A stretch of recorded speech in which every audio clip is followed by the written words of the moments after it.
이게 무슨 뜻인지 아시겠어요? 성흥차사. 잘 모르겠는데 함흥차사네. 네. 무슨 뜻인지 아시겠어요? 뭐 하여튼 중앙부서에서 발령을 내가 너 돌아오지 마라는 식으로 정착하라는 그런 뜻인 것 같아요. 미움을 당했다. 그거 함흥차사도 저지르면 그만이다 그거 아니에요? 예? 함흥차사도 저지르면 그만 아니다. 아닌가? 항공차사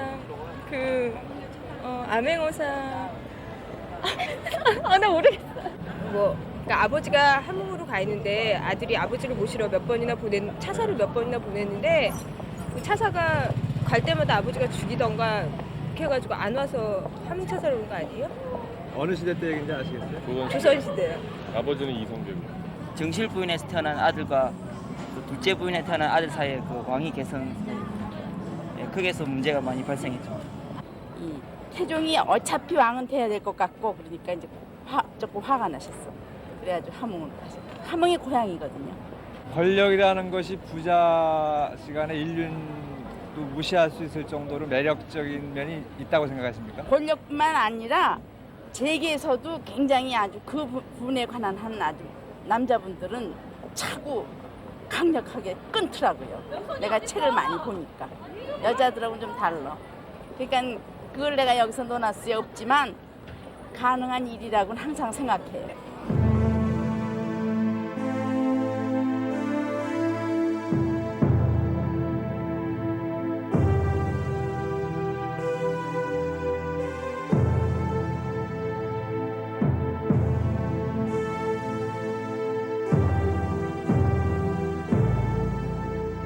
함흥차사란 말의 기원은 조선조 초기로 거슬러 올라갑니다.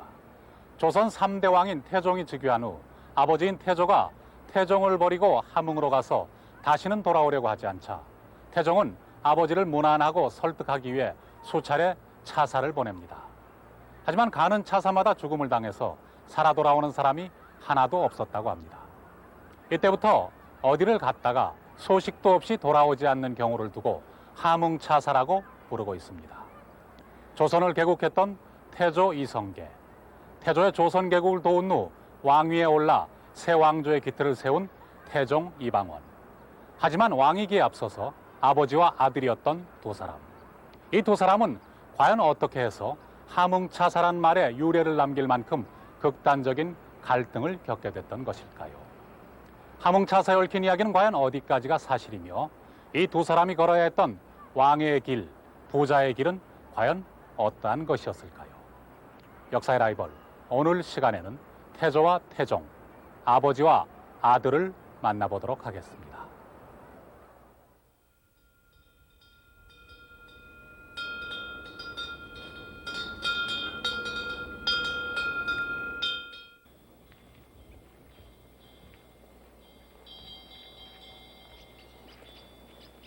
전하, 이곳에 머무르신 지 벌써 2달여입니다.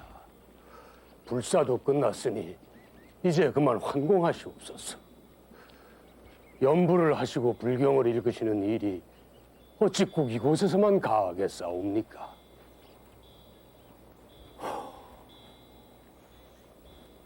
내 어찌 경이 얘기하는 뜻을 모르겠소. 허나 내 이렇듯 간절히 부처를 쫓고 섬기는 뜻은 다른 게 아니고 무인년에 죽은 두 아들 방번과 방석 그리고 사위인 죄를 위로하기 위함이니라.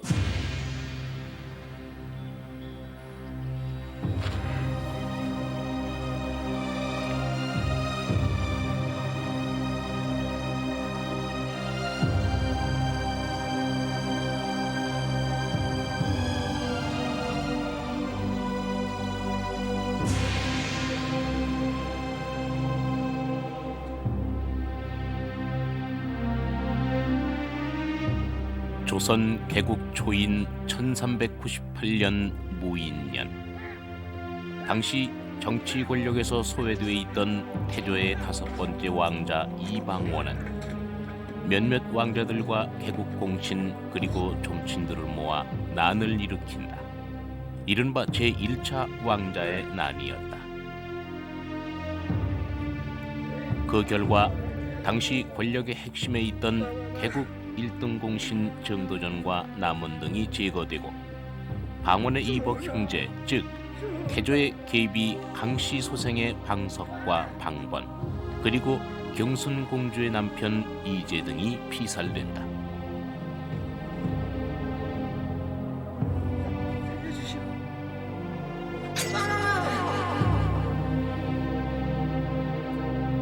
한꺼번에 두 아들과 사위 그리고 아끼던 신하를 잃은 태조는 자신의 둘째 아들인 정종에게 양위를 한 후 상왕으로 물러나앉는다.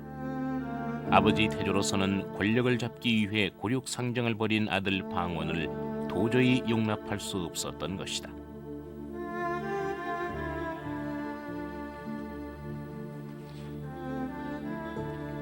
그래. 이것이 꼭 네가 가야 할 길이더냐? 아바, 소녀 이제 속세이니 아무 미련도 남은 것이 없사옵니다.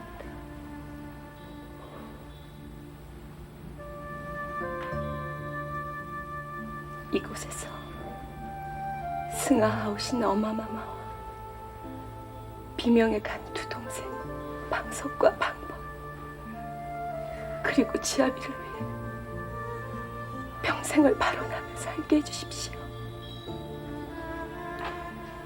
소녀의 소망입니다. 공주 마마.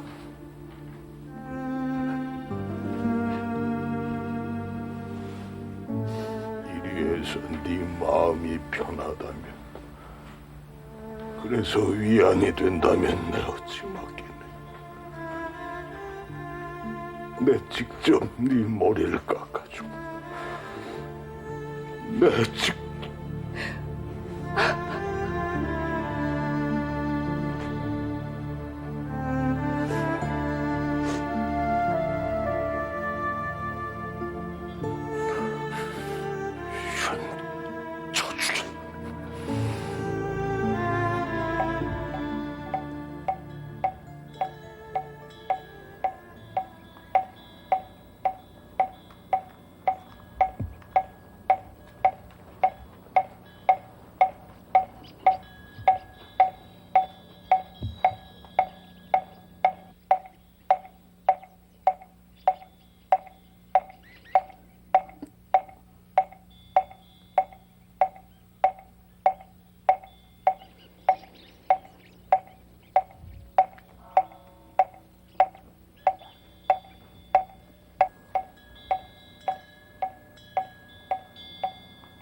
내가 지은 업보인 것을 어찌 불쌍한 공주가 그 업을 받아야 한단 말이고.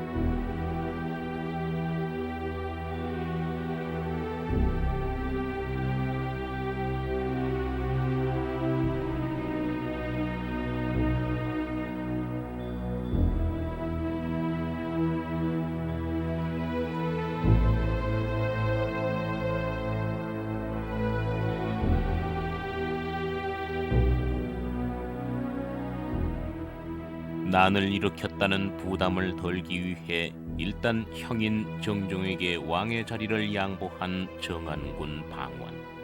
하지만 대세는 방원을 향해 흐르고 있었다. 지난날 정몽주의 난이 있을 때 정안군이 없었더라면은 어찌 큰 일을 이룰 수가 있었겠사오며, 정도전의 난 때 정안군의 공이 없었다면 어찌 오늘이 있을 수 있었겠사옵니까?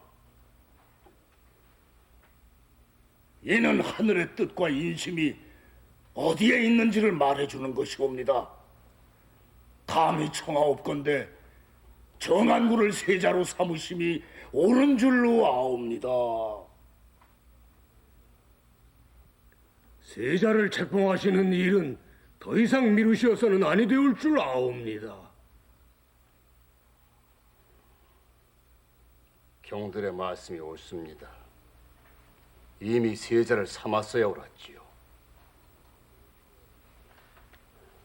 들으시오. 정안군을 세자로 세워 군국의 종사를 맡길 터이니 잘 이끌어 주시기 바라겠소. 성은이 망극하옵니다.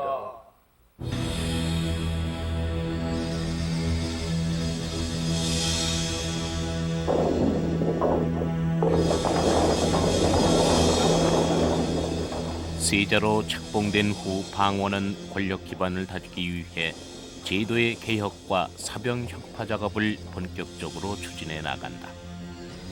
일부 왕자와 종친들이 소유하고 있던 사병들의 힘이 커질 경우 자칫 왕권을 위협할 수도 있었기 때문이었다. 명대로 시행할 뿐이요.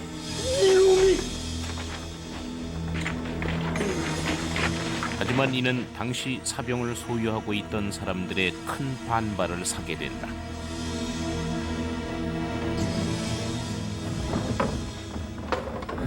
아버님, 사병을 해산시키라니요. 어찌 이럴 수가 있겠사옵니까? 이는 우리 팔다리를 끊어놓고자 함이냐. 방석을 칠 때도 방란을 칠 때도 세자를 돕고자 선봉했었던 저희옵니다. 정안군이 어떻게 해서 세자가 됐사옵니까? 근데 이렇게 등을 칠 수가 있단 말입니까? 세자라면은 앞으로 보위에 오르게 될 것은 명약관 아닐. 크겠다 싶은 싹선 미리 잘라두자는 것 아니냐?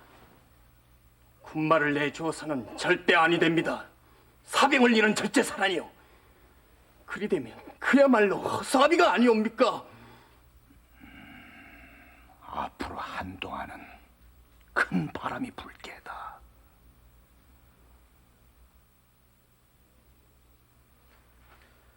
병권이란 국가의 가장 중요한 힘이옵니다. 더구나 새로 창업된 나라가 아니옵니까? 사병을 혁파해 나라의 병권을 든든히 한다면 인심을 편히 할 수 있을 것이요 올바른 정사를 펴나갈 수 있을 것이옵니다. 군사를 맡은 자가 많으면 서로 도당을 심어 시기하고 화란을 일으키게 될 터. 그러기 내 역시 개국 초부터 사병 혁파를 서둘렀던 것 아니냐. 하지만 지금 사병들을 가지고 있는 사람은 지난날 이 나라 창업에 공을 세웠던 사람들이야. 당연히 반발이 있을 터. 또 다른 적을 함부로 만들어서는 아니 될 것이다. 명심하겠사옵니다. 그리고 참찬 문화부사 조원과 평양윤 조용무는 반드시 죄를 물어야 할 것이야. 내 그 미천한 것들을 거두어서 개국 공신이 되고 그 지위가 경상에까지 오르게 해.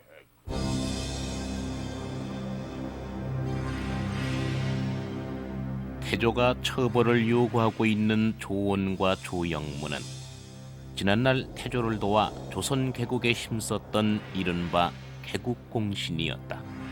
말하자면 태조의 신하들이었던 셈이다.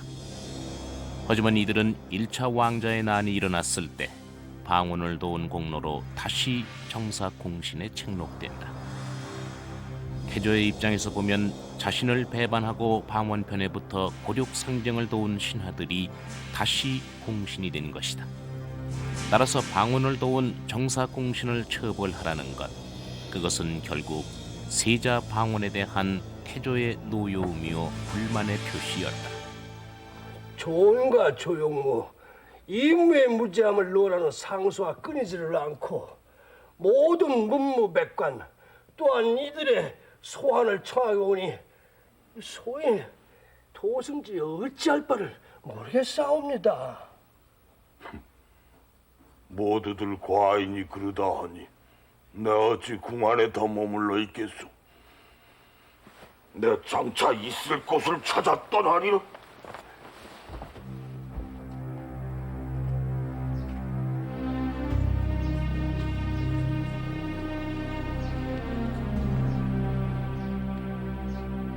서둘러 떠날 채비를 하렸다.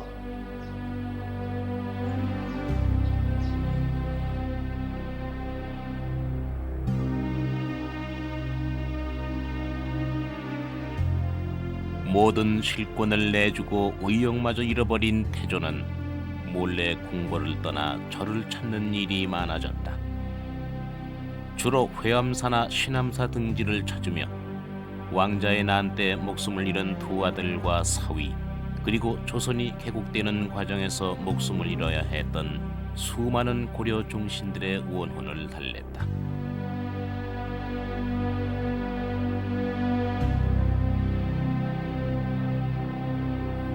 세자에게 전위를 하셨다고요?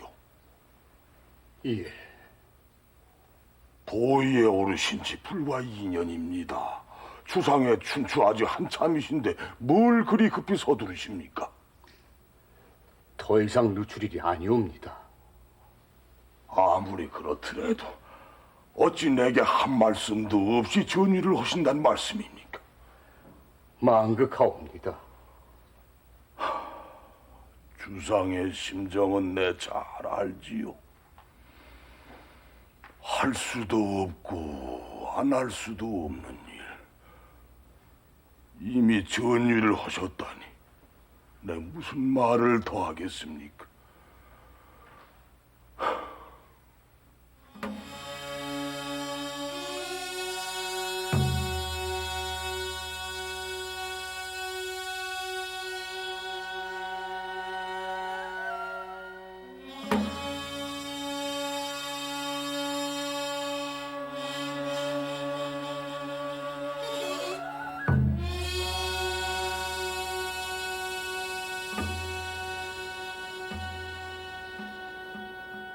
이곳은 조선 왕조의 역대 왕과 왕비들의 위패가 모셔져 있는 종묘입니다. 이곳 정전에는 조선 왕조를 창업한 태조와 제3대 왕인 태종의 위패가 나란히 모셔져 있습니다. 하지만 제2대 왕인 정종의 위패는 다른 몇몇 왕들과 함께 서쪽 영령전에 별도로 모셔져 있습니다. 이러한 배치만큼이나 이들의 왕위 계승 과정 또한 아버지에서 아들로, 아들에서 다시 그 동생에게로 이어지는 조금은 자연스럽지 못한 모습입니다. 이러한 부자연스러움은 태종이 형인 정종으로부터 왕위를 물려받을 때 아버지 태조가 던진 말 한마디에서도 확인할 수 있습니다. 할 수도 안 할 수도 없는 일. 왕위를 이어받을 사람은 태종밖에 없다는 것을 인정하면서도 그것을 기꺼이 받아들일 수만은 없었던 태조의 심정과 처지를 확인해주고 있습니다. 형제간의 고륙상정을 통해 오른 왕이라는 점을 아버지로서 아직 용서할 수가 없었던 것입니다. 아버지로부터 인정받지 못하는 왕, 이것은 태종이 가장 먼저 해결해야만 할 숙제였습니다. 유교의 숭상을 건국이념으로 삼고 그 중에서 특히 효를 가장 으뜸으로 삼았던 조선 왕조의 왕으로서 아버지의 인정을 못 받고 있다는 것은 왕권과 왕위 계승의 정통성 자체를 위협받을 수도 있는 가장 큰 결점이었기 때문입니다. 이 때문에 아들에 대한 원망이 뿌리 깊은 태조와 아버지의 마음을 돌리려는 태종 사이에 기나긴 줄다리기가 시작됩니다.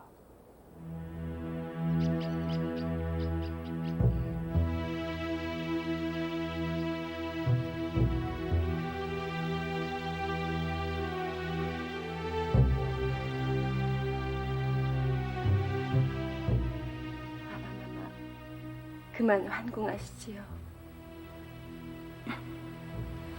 내 안이 돌아갈게야. 주상을 돌봐주셔야지요. 주상 곁에는 아바마마께서 계셔야 합니다. 주상이 언제 애비 마음 헤아리더니 그랬다면 오늘 공주와 내가 이리 맞이 앉을 일도 없었을게. 방번과 방석을 비명에 잃지도 않았을 것이고 내 그 아이들을 잊으려 해도 차마 잊혀지지를 않아. 이제는 이 나라의 주상입니다. 용서하고 거두시어 바로 인도해 주셔야지요.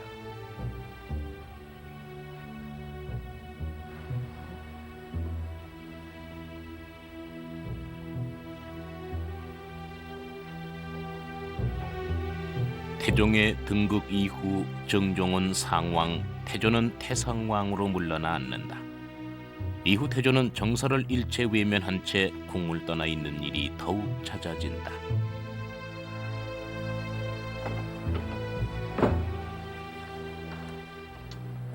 어찌 그리 얼굴이 어두우십니까? 아바마마께 보냈던 문안사가 돌아왔습니다. 오, 그래요. 그래. 아바마마께서는 어찌 지나고 계시답니까? 쉽게 회가하실 것 같지가 않습니다.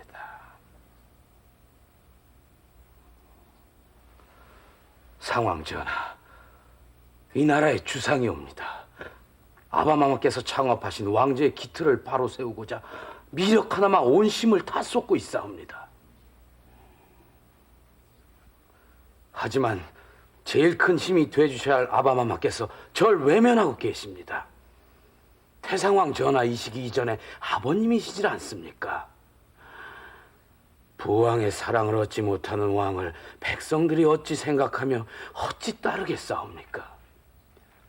주상, 아바마마의 심중도 헤아리셔야 합니다.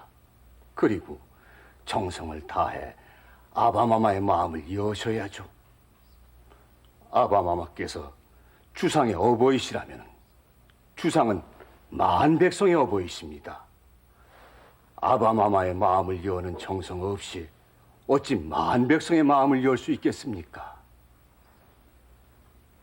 상왕 전하,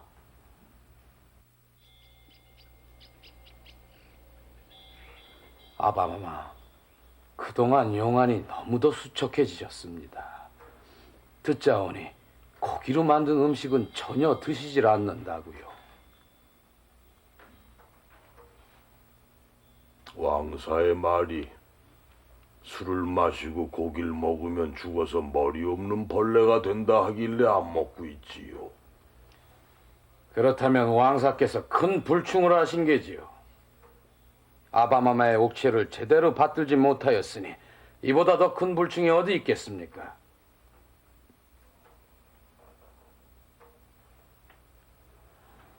아바마마, 왕사의 말만을 쫓아 고기를 끊으시고 이렇듯 안색이 편찮으시니 소자 어찌할 바를 모르겠사옵니다. 뭐 전혀 방법이 없는 것은 아니지요. 하교만 하여 주시옵소서. 주상께서도 불법을 받들어 사찰에서 거둬들인 토지를 모두 돌려주고 부녀자들이 절에 올라와서 기도드리는 것을 막지 말 것이며 또한 부처를 세워 탑을 만들어 내 뜻을 이어주시오. 그렇게 한다면은 내 비록 파괴를 한다고 해도 왕사의 가르침에 한 점 부끄러움이 없을 겁니다.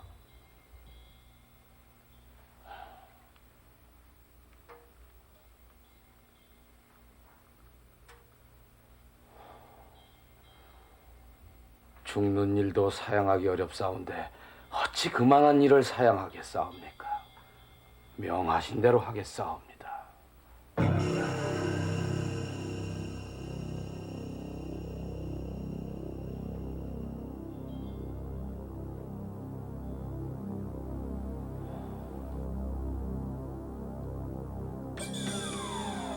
사실 그것은 태종에게 있어 쉽지 않은 주문이었다. 조선은 건국 초부터 배불 숭유 정책을 표방하고 있었다. 그런데 정작 조선을 개국한 태조는 절을 새로 짓고 불사를 베풀고 경전을 만드는 등 불교를 깊이 받들고 있었다. 하지만 태종은 그러한 아버지 태조의 뜻을 받들 수밖에 없었다. 아버지가 이렇듯 간절히 절을 찾게 만든 것은 결국 태종 자신이었기 때문이다. 아버지의 용서를 구하는 일, 태종에게는 왕의 길보다 더 험난한 부자의 길이었다.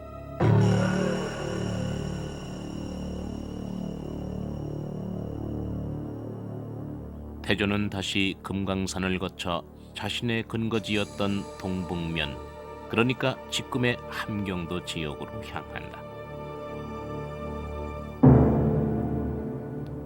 그런데 이와 때를 같이 해 태종은 자신의 왕권이 흔들릴 수도 있는 커다란 위기를 맞게 된다.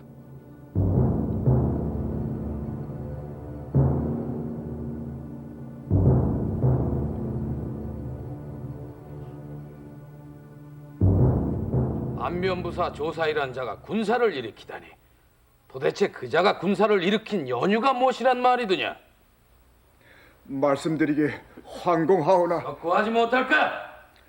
전하, 조사인은 본래 승하하신 신덕왕후 마마의 일가 이온데 신덕왕후 마마의 원수를 갚고자 나섰다 하옵니다. 아니, 신덕왕후 마마의 원수를요? 그런 무엄한 자가 있습니까? 신덕왕후 마마의 원수를 갚겠다 하면 곧 바로 나를 치겠다 하며, 나를 치겠다 하면 바로 영모가 아니겠는가? 여봐라! 당장 군사들을 보내어 영모의 무리들을 멸하도록 하라. 전하, 지금 태상왕 전하께서 동북면에 머물고 계심을 유념해 주시옵소서.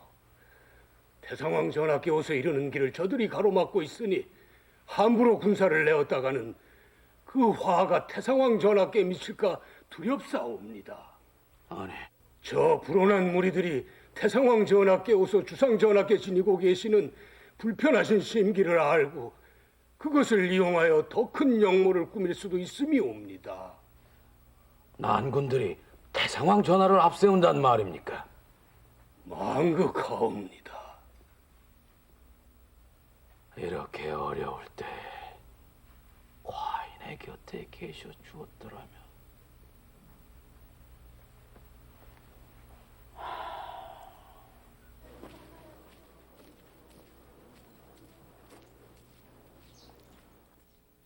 태종은 아버지 태조를 문안하고 모셔오기 위해 계속해서 문안사를 보낸다. 하지만 가는 사람마다 조사이의 난군에 의해 목적을 이루지 못하고 돌아오자 태종은 아버지 태조와 오랜 친구였던 판승추부사 박순을 문안사로 보낸다.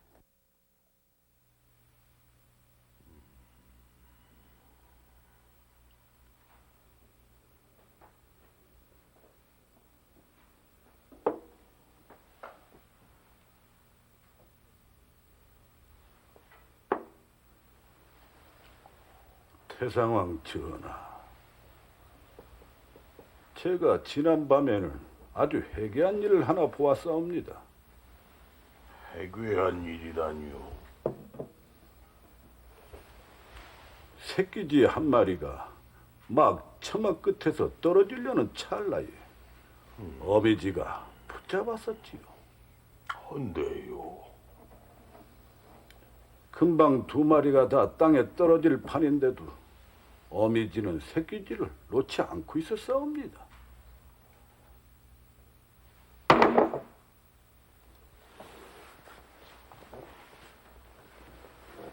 전하, 하찮은 미물도 부모 자식 간의 정이 이러하온데 어찌하여 전하께서는 주상을 멀리만 하시라 하시옵니까? 듣기 싫소. 백성들은 지금 주상 전하와 태상왕 전하 사이를 비웃고 있사옵니다. 이 나라가 어떤 나라이옵니까? 전하께서 장합하신 나라이옵니다.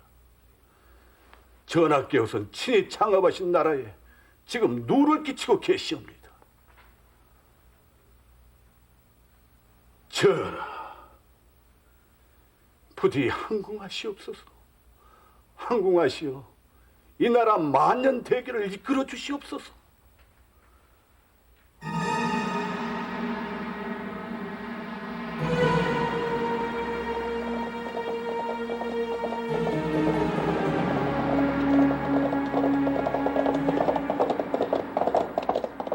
마음이 흔들린 태조는 마침내 돌아갈 뜻을 비치고 박순을 돌려보낸다. 하지만 태조가 돌아갈 경우 자신들의 지지 기반이 약해질까 두려워한 조사이의 난군에 의해 박순은 용흥강에서 피살된다.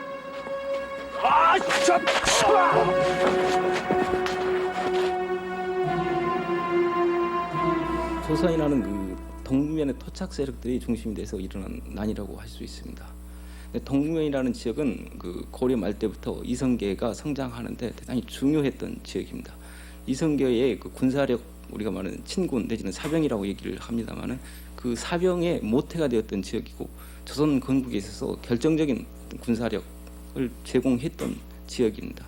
그런데 그 태종이 집권한 이후에 태종으로서는 그와 같은 그 어떤 사적인 성격이 농후했던 동북면에 대해서 중앙 집권적 체제 하에 편입을 시키려는 노력을 기울일 수밖에 없습니다. 이것은 태조의 그 왕권 강화 정책과도 맞물릴 수밖에 없는 아주 중요한 상황이라고 생각이 듭니다.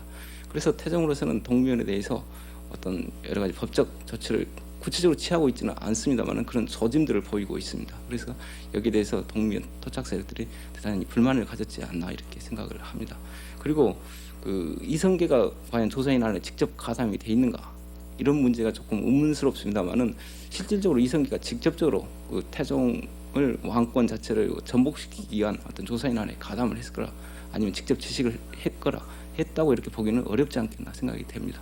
다만 그 이성계의 신복 세력들 가운데 일부가 조선인 안에 가담하는 걸로 봐서 이성계로서는 어떤 암묵적으로 내지는 간접적으로 어떤 조선인 안을 묵인하고 있었지 않나 이런 생각은 듭니다.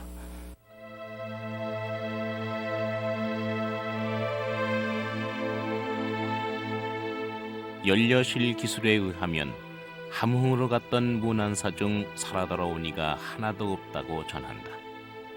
하지만 실록에는 판승추부사 박순의 죽음만이 기록돼 있고 죽은 이유 또한 태조에 의해서가 아닌 조사이의 난군에 의한 것으로 돼 있다.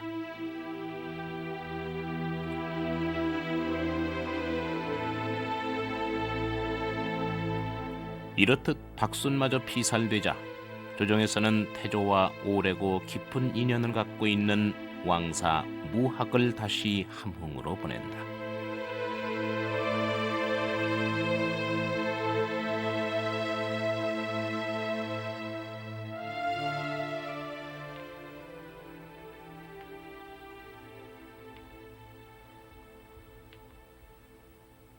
왕사께서는 또 어쩐 일이십니까?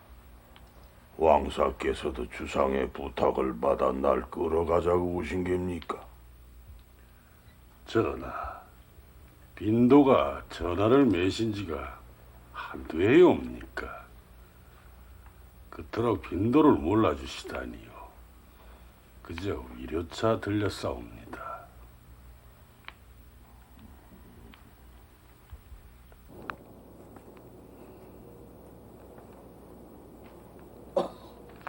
왕사, 그 왕사는 아무리 봐도 꼭 돼지같이 생겼소이다. 그러옵니까? 태상왕 전하께서는 영락없는 부처이시옵니다. 부처님이요. 어찌 왕사답지 않게 그런 아첨을 다하십니까? 아첨이라니요. 당치 않으시옵니다. 아첨이 아니시라면요.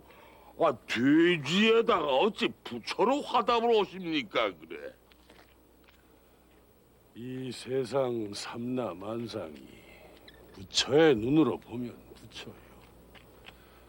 돼지의 눈으로 보면 다 돼지로 보이는 법이지요.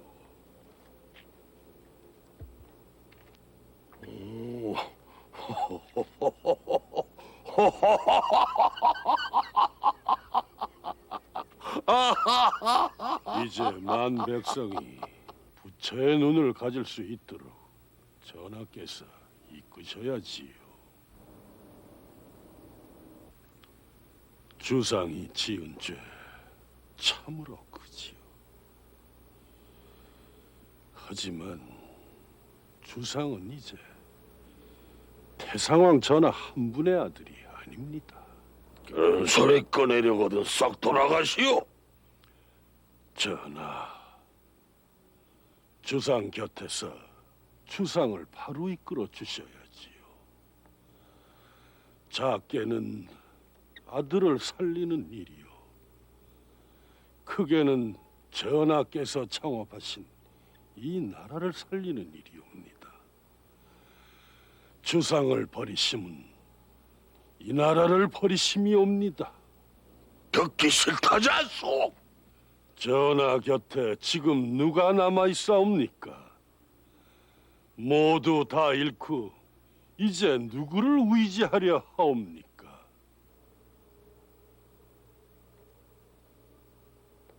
물러가 주시오. 나 혼자 있고 싶소이다.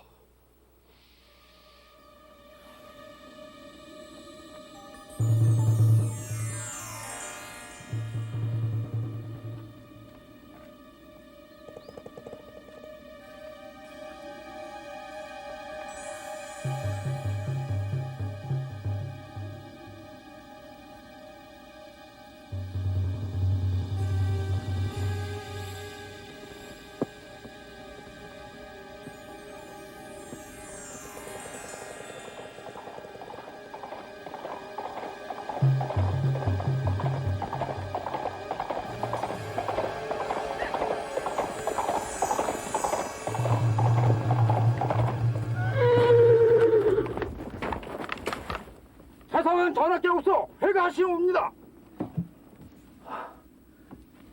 전하, 만일의 일을 생각하시옵소서.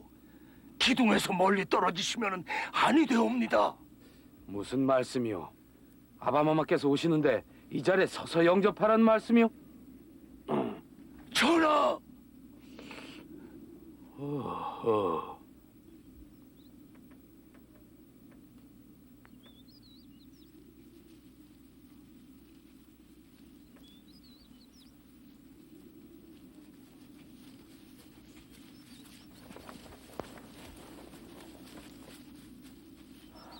전하! 내려라.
모두가 하늘의 뜻인 게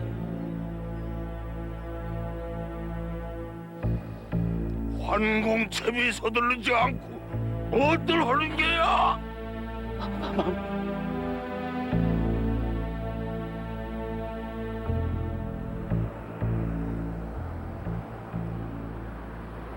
태조가 함흥에서 돌아오면서 태조와 태종, 즉 아버지와 아들의 극단적인 갈등은 일단 그 막을 내립니다. 이로써 비로소 아버지의 반목이라는 가장 큰 짐을 덜어낸 태종은 본격적인 왕의 길을 가기 시작합니다. 지금 여기는 당시 중요한 관청들이 모여 있었던 곳입니다. 조선시대 최고 행정기관이었던 의정부와 2호 예병 형공의 6조, 그리고 그 외에 중요한 관청들이 경복궁의 정문인 광화문을 중심으로 해서 좌우에 배치되어 있었습니다. 그래서 이곳을 육조거리라고 불렀고, 지금 제가 서 있는 바로 여기가 의정부가 있던 자리입니다. 즉위초의 관제 개혁을 통해서 이미 고려 관제에서 완전히 벗어난 조선 자체의 정치기구, 즉 의정부, 육조, 승정원, 사헌부, 사관원 등의 정치기구를 마련해놓고 있던 태종은 이를 기반으로 해서 왕권을 강화하기 위한 단호하고도 다각적인 정책들을 펼쳐나가기 시작합니다.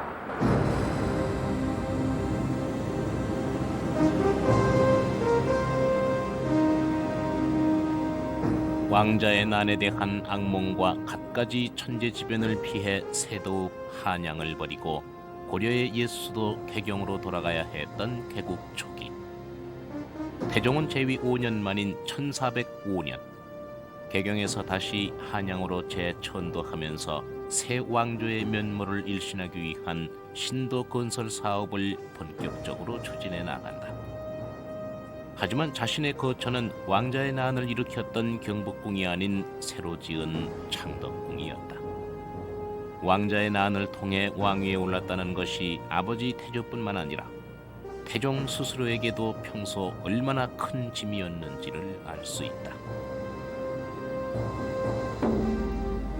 태종은 이러한 마음의 짐을 극복하면서 신문고를 설치해 영모를 사전 적발하는 효과를 거두기도 하고, 세력이 너무 커진 공신 제거와 개국 정사 좌명 공신 등 3공신 간의 세력 균형을 유지시키는 등 왕권의 도전이 될 만한 세력은 외척을 가리지 않고 철저히 제거해 나간다.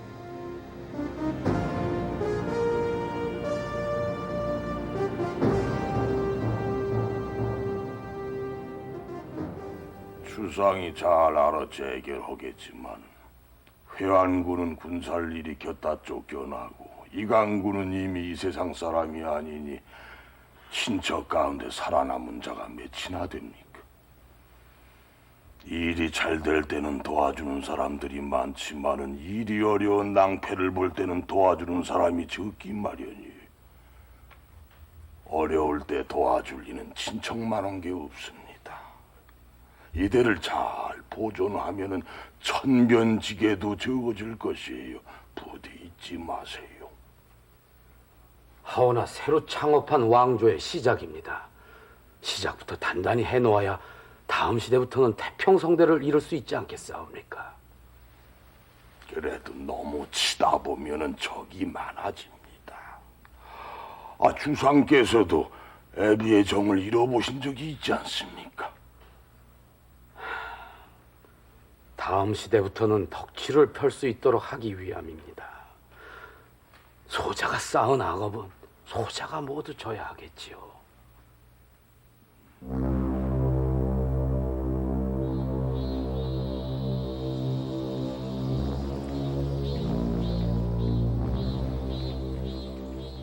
하지만 한양으로 환도한 이듬해 극심한 가뭄이 계속되고 벼락을 맞아 사람이 다치는 일이 잦아지자 민심이 다시 흉흉해지기 시작한다. 아버지 태조와의 극단적인 갈등은 끝이 났다 하나 왕위 계승 과정에서의 취약점을 안고 있는 태종에게는 자연적인 이변 역시 왕위를 위협할 수 있는 요소가 될 수 있었다.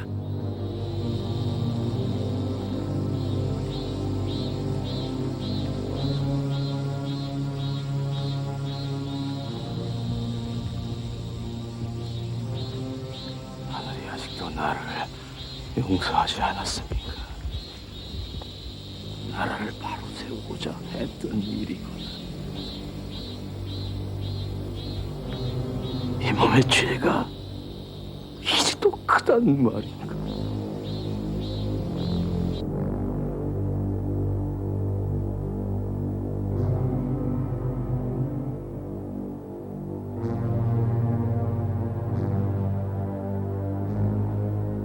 전하, 자고로 임금이 정세를 잘못 펼치면 하늘이 재앙을 내린다 하였사옵니다. 최근의 재앙은 새로운 법들이 하도 많아 백성들을 괴롭혀 비롯된 것이옵니다. 세상을 잘못 만나 변이 일고 있다 하니 소신을 벌해 주시옵소서. 전하의 정성이 부족해 태상왕 전하의 마음이 아직도 다 풀리시지 않았음이옵니다.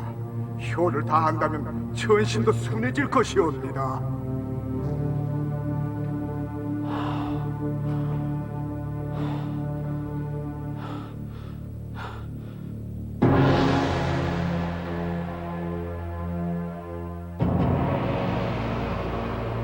전하, 전의를 하시다니요. 당치 않으신 말씀이시옵니다.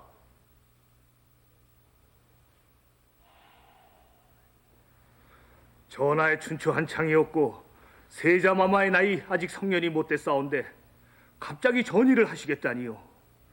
신등은 그 연유를 몰라 그저 황공할 따름이옵니다. 전하, 이제 겨우 나라가 안정이 되었사오나 전왕이 두 분이 계시옵니다.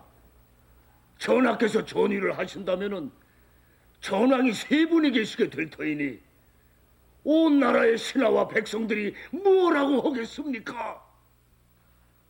근자에 들어 창덕궁의 부엉이가 무성하고 천재가 끊이지 않는 등 이변이 계속되니 이 모두가 과인이 부족한 소치가 아니겠소. 내가 물러나서 제의가 가신다면 10번이라도 그리 해야지요. 또한 이미 전왕이 두 분 계시다 하나 나까지 셋이 된다 해서 뭐가 나쁘겠소. 전하, 왕위는 지중한 것이옵니다. 신등은 감히 왕지를 받들지 못하겠사옵니다.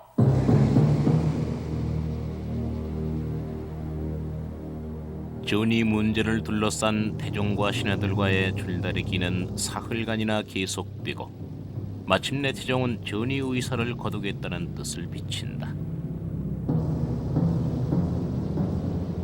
하지만 그날 밤 태종이 신하들 몰래 옥새를 세자궁으로 보냄으로써 기필코 전의를 하겠다는 태종과 전의는 불가하다는 신하들 간의 팽팽한 줄다리기가 계속된다.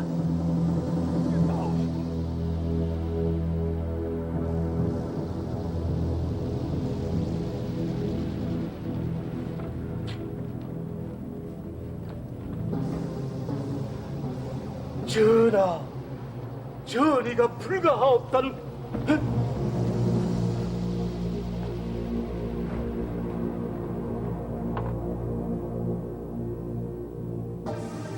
망극하옵니다. 주상이 지금 나처럼 머리가 휘어졌소, 수염이 휘어졌소. 아니면 아직 학문이 통하질 못한 게요, 사리 분별을 못하는 게요.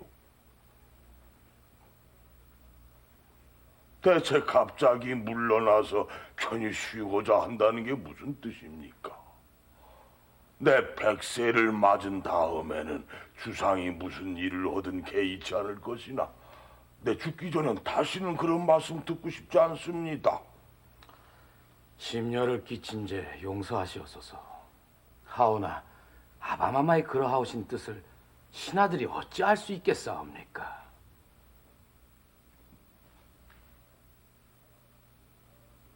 밖에 지신사 있거든 이리 들라.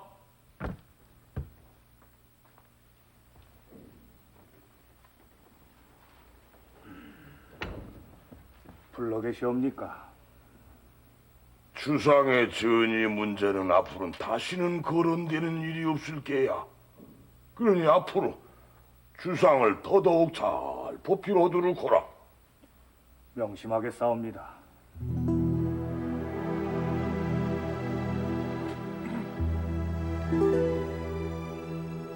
그리고 지신사는 이 큰 잔에 술을 가득 부어서 주상에게 권하라.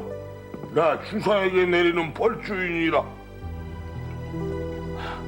아바마마, 어찌 소자가 먼저 들 수 있겠사옵니까? 제가 먼저 올리겠사옵니다. 내 주상에게 내리는 벌주짜니나 나 또한 잘못이 아주 없지를 않으니 그래 내가 먼저 잔을 비우지요.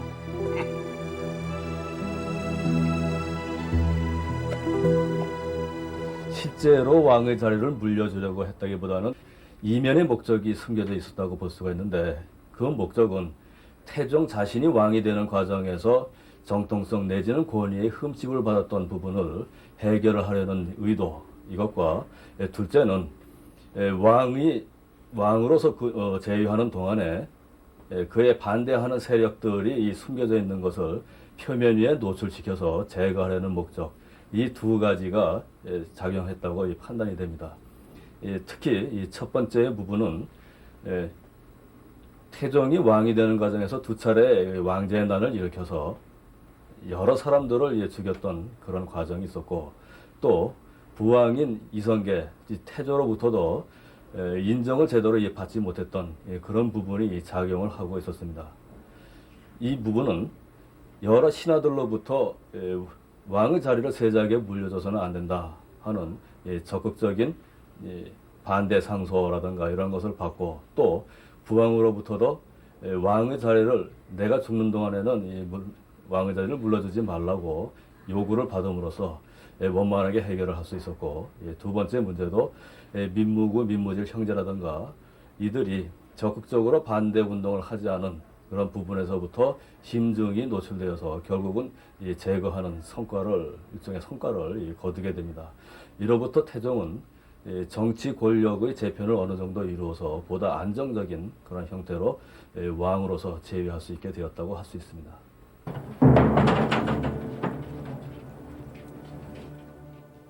조선이 개국한 지 16년째 되던 해, 태조 이성계의 병이 다시 깊어지기 시작한다.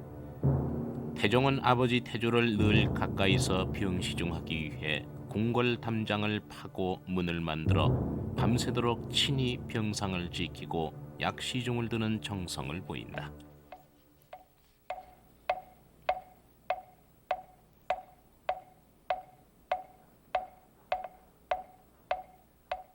또한 불법을 숭상하던 태조의 평소 뜻을 받들어 덕수궁에서 태조의 완쾌를 비는 불사를 베풀고 몸소 연비를 행한다.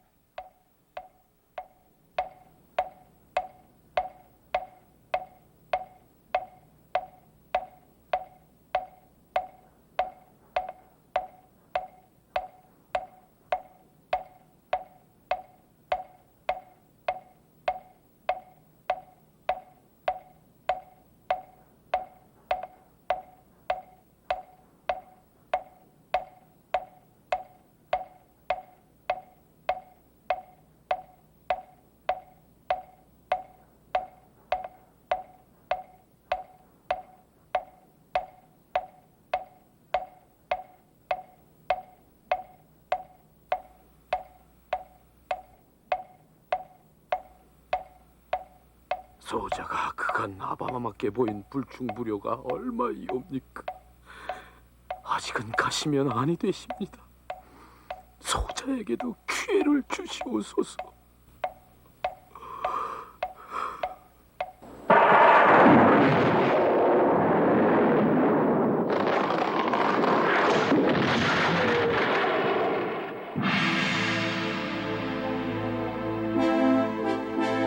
멀고도 험난했던 부자의 길. 태조의 죽음 후에도 태종은 효의 부담에서 벗어날 수 없었다. 왕자의 난이 일어났던 경복궁에 머물기를 꺼려하며 창덕궁에만 머물던 태종이 경복궁에 다시 든 것은 태조가 승하한 지 3년 뒤의 일이다. 그때서야 비로소 태종은 마음의 짐을 완전히 벗어버릴 수 있었던 것인지도 모른다. 한편으로는 그 짐을 왕으로서의 업적으로 덜어내보려 했던 듯 태종은 재위 18년 동안 많은 업적을 쌓음으로써 조선 500년의 기반을 닦아놓는다. 조선시대 최초의 동활자인 계미자를 만들어 편찬 사업을 활발히 하고 일종의 신분증명서인 호패를 착용토록 하는 호패법 실시, 유학 진흥을 위해 학교를 세우는 일 등이 모두 태종조에 이루어졌다. 태종에 이어 왕위에 오른 세종대의 태평성세. 그것은 바로 왕권을 위협하는 세력이 거의 제거되고 제도적인 개편이 어느 정도 굳건히 다져졌던 태종대의 업적에 바탕한 것이었다.